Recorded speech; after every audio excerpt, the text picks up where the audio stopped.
Thank you, Coco, for accepting this interview and taking time with us. No problem. Thanks for having me. I was wondering, do you still get excited for shootings since you've done so many? I mean, depends if I'm working with people that I've worked with before, friends. David and Veronica, well actually funny enough, the photographer David is the boyfriend of one of my best friends, Veronica, who is the hair and makeup artist. Wow. So I never met him. Never First met time him. Today. And it's so weird because I've heard about him and how good he is, and I always didn't believe he existed. So this was really nice. I enjoyed working with friends, and it's like family. How do you get prepared? Do you have a way of working? No, I don't have a routine, and a lot of people, we were talking about this, a lot of people have a routine, like they must get up, take a shower, read their newspaper. I don't think I had, because I started in this industry so early, I didn't have time to learn to have a routine. It was just like, get on a plane, get off a plane, go to work. So I just am excited when I get breakfast in the morning. Yeah, no, there's no routine for me. Speaking of being young, what do you remember of the little girl that was 14 years old before starting in Vancouver? Didn't know anything about fashion, didn't know anything about modeling, didn't know it was a job. And I never picked up a Vogue in my life. Didn't know anything about this industry whatsoever. I was passionate about Irish dancing and dancing, but never thought I would be in this world. So, funny joke. What was the toughest, most difficult thing to learn, or to learn the tricks, or I think it was just learning the history of everything.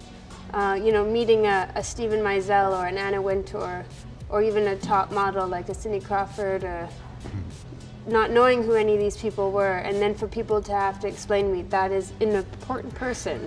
Like Stephen Meisel made my career, and I had no clue who he was the first time I met him. And that was good for me, because had I gone into that room knowing all that, I might have been very nervous. What did you learn from Stephen Meisel? He's such a great photographer, and he has worked with many models, many great ones, and I know he's very close to models, and there's an exchange. And what did you learn? Definitely. I would say to be on a photo shoot of Stephen Meisel, it's like being treated as royalty. It's very interesting. When he started being in the industry, he was obsessed with models. He loved models. And so hence he likes to make models. He likes to help them with their career.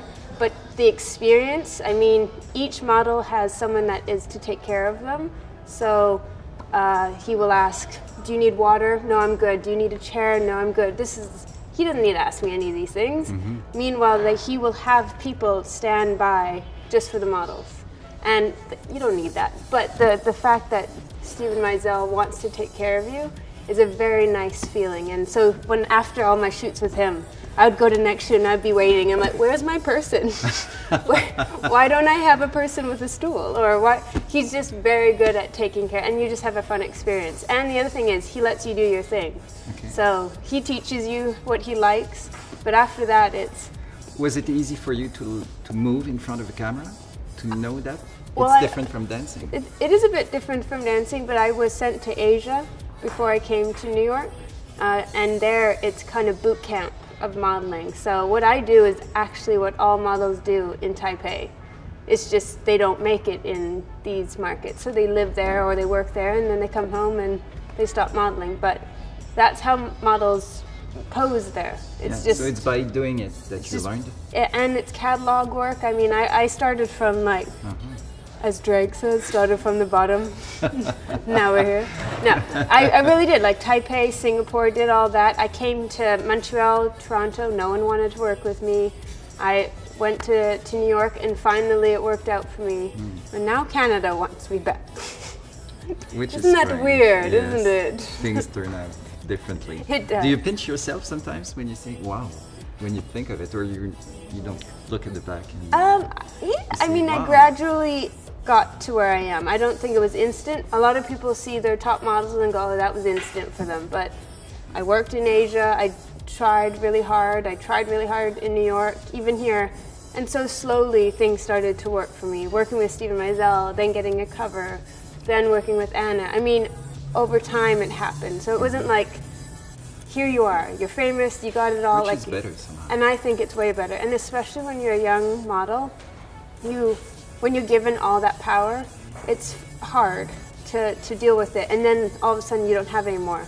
That's even weirder. So for me, that it's been like this and gradual, I'm very thankful for that. Talking about dancing, and you did something great with Jean-Paul Gaultier show. Did. Doing the John Travolta I did. scene. My new hairdo means I must be Playboy. It's a great moment, I think, in fashion as well, and for a fashion show, it's amazing. Thank you. How did it feel? How was it for you? Well, in 2007, I did an Irish dance down the runway with Gaultier. And that kind of helped with my career too. People remembered that, and every day I still talk about that. So when he said, "Will you come and dance again?" I was like, "Of course," because everyone remembers this first time, so why not do it one more time? But when he was like, "You're gonna play John Travolta," I was like, I don't know how I feel about that, but it was good. Everyone had a lot of fun, and especially at the shows, you know, everyone went to New York, London, Milan. You get tired of seeing the shows, so Gaultier likes to put on a performance, which and the I result think that's was great. Thank you. You did very good. Thank you. It's fun to watch. You seem close to designers as well. You seem close to Gaultier, but also with other ones, Zach Posen and Karl Lagerfeld as well. What's your relationship with those people? I think that once you start to model, especially when you start off at the beginning, you notice right away who treats you as a human being and who treats you as just something that you see in the magazines. And a lot of those people right off the bat were so kind to me. They took care of me. They had conversations with me, and that was me being just a new model. So I always remembered that. Even Zach Posen, I have never missed one of his shows. From the beginning of the first season, he has never said, I'm not sure about having Coco, or his casting. He always had me. So even now, I'm like, well, I don't really do shows anymore. But he's like, no, you have to do my show because it's ritual. And to be able to have a relationship off the runway, you have dinners, you have phone calls, that's amazing. I mean, who would have thought that would ever happen? Are learning from them as well? Always. Learning their experience and their vision of fashion as Always. well? I always think, especially Zach, he started off very young as well as a designer. So when I tell him, you know, oh, had a bad day, this happened, this, he knows how that felt, and he went through it. And he can explain to me, you know, don't worry about it, you know, everything's fine. And it's nice to kind of have a big brother that knows all those things, because I can talk to fellow models, but we're going through it at the same time. Yes. So if I say I had a bad day, they'll probably go, me too.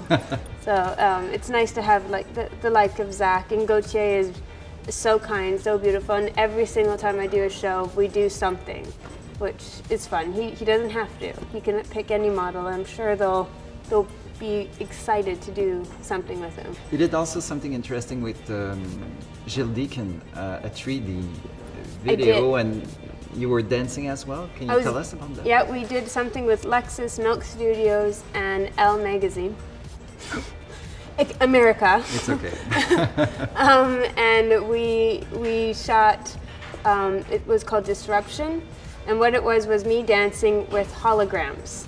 So if you remember Kate Moss with McQueen years ago, or Tupac at Coachella, it's the same creators that did Tupac. So what it was I was dancing with myself as a hologram, which was the first time ever done.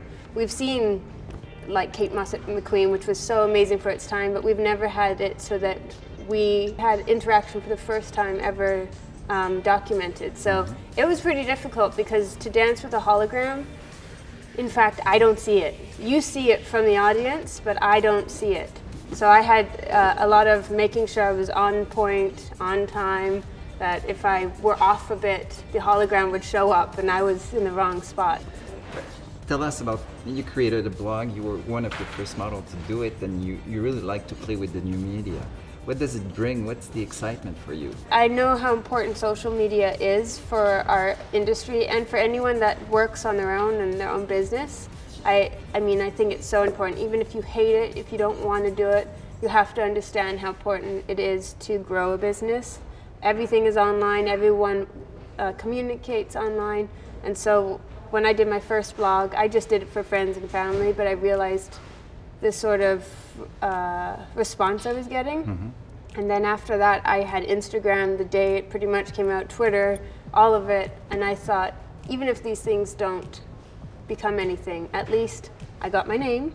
At least I was one of the first, so that when people do start to get excited, they'll be like, well, where's the model? There's only one model.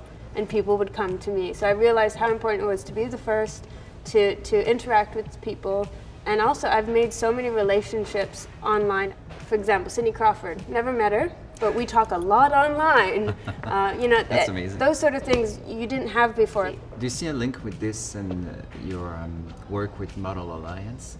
That the fact that you become somebody that we know for your thoughts and your ideas, that they ask you, or you're very much involved with this organization? Well, the one reason I think Model Alliance came to me was because I was so outspoken online, and that's what I wanted to be.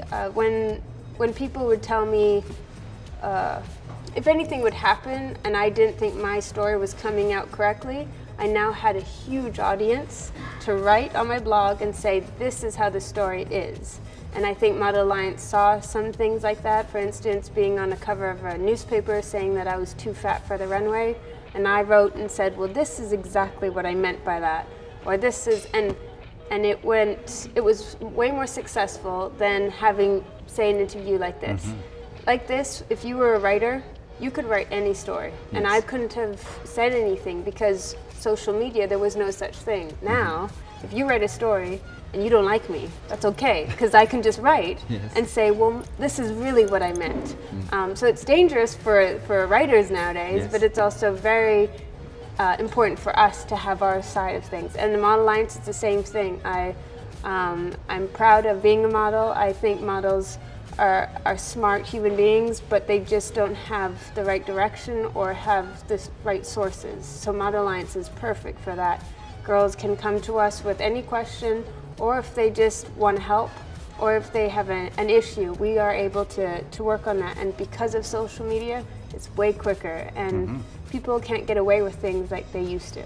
And people in general can understand also this world, which they didn't know before. Exactly. The one thing is, it was so hush-hush, no one knew anything about our industry, it was kind of fantasy, and social media opened that up. People start, Karl Lagerfeld, you know, he's now doing things. We have Gaultier's, we have Zach Posen's, we also have your Vogue editors that are online, which who would have thought? Like, who would have thought Grace Coddington would be on Facebook writing to anyone? You never thought that would happen, but they see how important it is. And now, slowly but surely, we're opening the world to everyone to say, like, this is what it looks like. It's not as fancy or fantastic as you think. In fact, models don't have the rights that everyone else has. And people are now finally like, wow, I never knew that. I thought models had a perfect life. Not really. Yeah, it's a checked reality as exactly. well. Do you see yourself working in the media in the future? How do you see yourself? I'm excited to try different things. Sure, I'll be in media just because that's the way it seems like I'm going, but also with social media. Which is the future. Which is the future. So I see myself playing a little more in TV, but I'm definitely always will be a model first, but I might not model as long as I'm supposed to.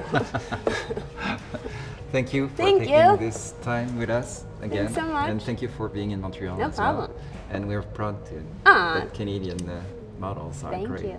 Thank you. Doing successful. Thank you.